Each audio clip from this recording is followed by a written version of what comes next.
Invincible constantly holds back, but he has still killed many different beings, from powerful monsters to one of the strongest people in the universe. Today, I'll be going over every single thing Invincible killed, starting with one of the most dangerous. The first time we see Invincible take a life is during Season 1, Episode 7, We Need to Talk. In the episode, Omni-Man loses his patience and decides it's time to tell Mark about where he truly comes from. Before Nolan can speak with Mark, Cecil sends out a kaiju by the name of Hail Mary. Nolan calls Cecil desperate as he has already beaten it before. But Cecil tells him that he removed its pain receptors and pumped it full of every kind of steroid they could get their hands on, and wishes him luck. But we removed its pain center and juiced it up with every drug enhancement and upgrade we had. Mark and Eve are nearby as the fight between Omni-Man and Hail Mary continues. Once Mark sees what's happening, he flies full speed ahead to help his father. Arriving, he immediately launches himself at the kaiju, knocking it back with the help of Nolan. Together, they're able to push it back and hold their own, but everything was about to go very wrong. The Immortal, who was recently revived by the Mauler twins, charges full speed at Nolan and tackles him to the ground, causing massive destruction as Nolan now has to deal with the Immortal. He leaves Mark alone facing the massive beast. Even though most of the fight is off screen, Mark somehow manages to tie the kaiju up with an electrical wire before electrocuting it and most likely killing it, as there has been no mention of Hail Mary ever since.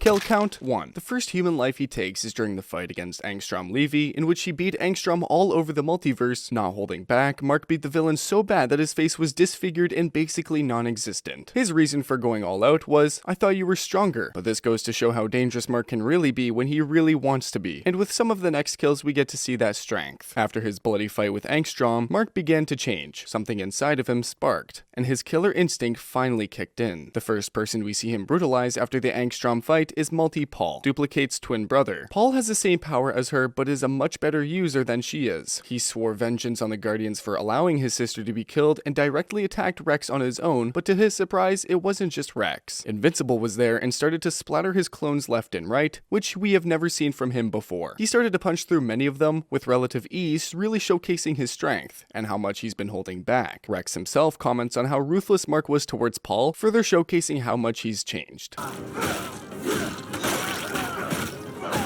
And while he didn't really kill Paul, I still think it counts to mention this, as Paul clones are actual clones of him and therefore humans. This is a vital part of the story because it shows that Mark no longer cares for killing his enemies if his family and friends' lives are on the line, like when he brutalized the next person on the list.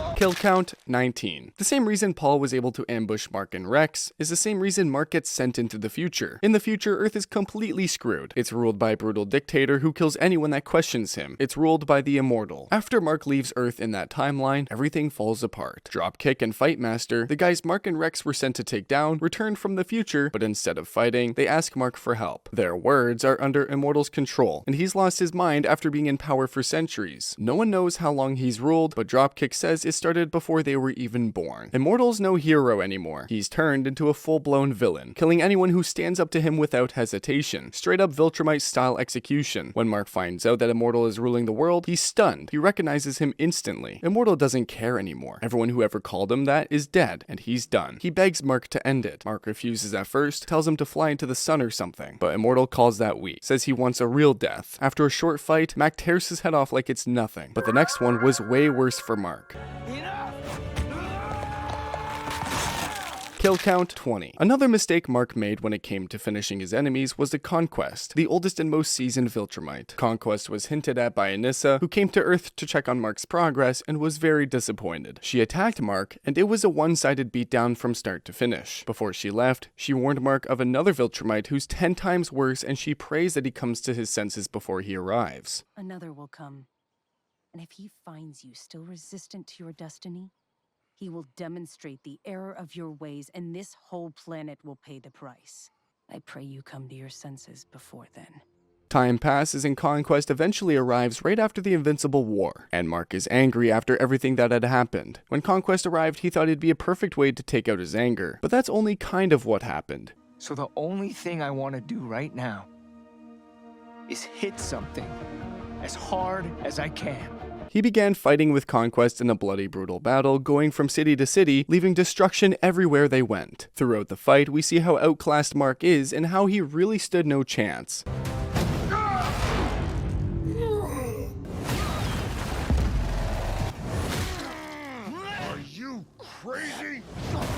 But Conquest's love for battle causes him to hold back and fight at his opponent's level, allowing Mark some leeway. We see a change in Mark once his loved ones get involved in a fight. Oliver is the first to arrive on the scene against Conquest, and he is immediately trashed, causing Mark to rage and start to not hold back his punches anymore. Enough! But the real rage comes when Eve arrives. She deals a bit of damage to Conquest, but is quickly overpowered and killed. Mark holds her as she dies. Fueled by adrenaline and rage, Mark takes to the sky to clash against the conquering tyrant once again, but this time, he is able to smash through Conquest's cybernetic arm, much to his pleasure, although he breaks his own arm in the process. Eventually, Mark is able to get the upper hand with the help of the newly revived Eve, and repeatedly headbutts Conquest until his face is smashed up and disfigured. This obviously makes Mark believe that Conquest is dead, which proves to be a big mistake as we see at the end of the finale that Conquest is still alive and Cecil locked him in a 400-ton prison 6 miles underground. He's in a 400-ton block of tungsten steel alloy 6 miles underground. If he so much as twitches, this whole place explodes. We've already gone over the biggest, bloodiest kills in Invincible, but now it's time to look at the kills nobody wants to talk about. The Sequids. The Sequids are alien parasites with the power to control physically stronger species such as the Martians, and later on the humans as well. They are able to take control over the mind by latching onto the face of the victim. This is first shown in episode 4 of season 1, but Mark doesn't actually kill the Sequids until much later. In season 2, episode 5, titled "This Must Come as a Shock," Mark is put in a team to stop the Sequids from reaching Earth, as they have a human host by the name of Russ Livington, who was one of the astronauts chosen to go on a mission to Mars who had his identity stolen by a hero wannabe Martian calling himself Shapesmith. While on the mission, the heroes begin to be overwhelmed by the Sequids' sheer number and begin to slaughter the parasites left and right, with Mark killing around 15 of them. Kill count, 35. But these were nowhere near as brutal as the next kills. The Reanimen. Now, the Reanimen are technically already dead, but that doesn't make them any less dangerous. After Mark's brutal fight against a kaiju-sized sea beast in Atlantis, there was one detail most people missed: the sound. During the battle, the creature let out a piercing screech that made Mark completely lose it, and Cecil, being the paranoid genius he is, recorded the sound using deep-sea surveillance. Then, he weaponized it. He had the frequency copied, refined, and implanted directly into Mark's skull as a last resort failsafe in case Invincible ever went rogue. And eventually, he had to use it.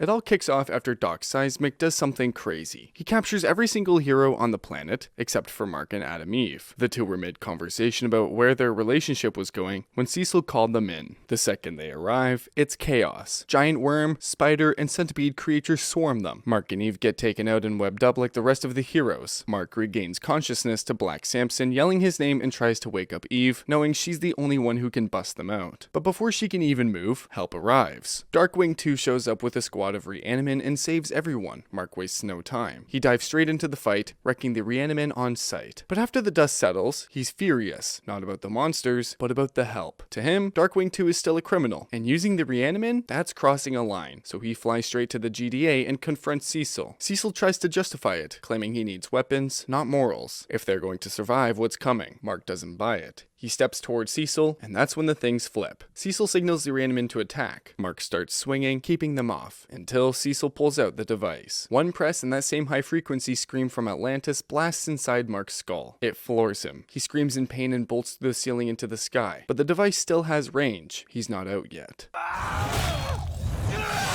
Kill count, 48. Eventually, he starts up again and flies towards Guardians HQ, where he crash lands, alarming the heroes before telling them Cecil is trying to kill him. He appears in the base, pressing the button again and having the Reanimen sent in to beat down on Mark. The heroes jump to his defense quickly, taking the fallen soldiers down before they can kill Invincible. Once Robot is finally able to shut the noise off, Mark begins to rip through the Reanimen with relative ease, destroying 8 more of them.